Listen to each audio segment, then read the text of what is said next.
College જ છૂટીને આપણે જવાનું પેલેડિયમ મોલે ટાટો પવન ખાવા. તણે વાંઢા ગાડી માથે બેન બિચારી ગાડી માંથી અત્યાચાર કરવી છે.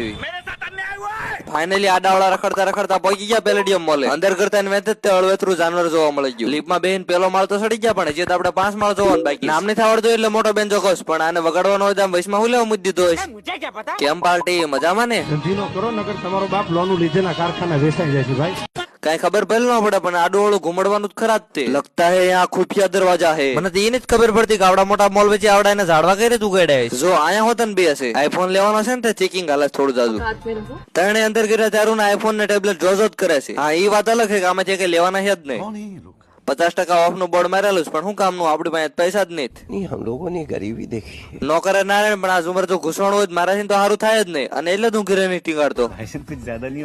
મોટા એક એના નહીં થાય, પણ વાંક બચારા ફોન નો કાઢે. એ બધું તો ઠીક છે, પણ હરણિયા તડકો ન લાગે એટલે માથે બગીચો ઉગાડી દીધો. એટલે ફાઇનલી આ ઢીંગલા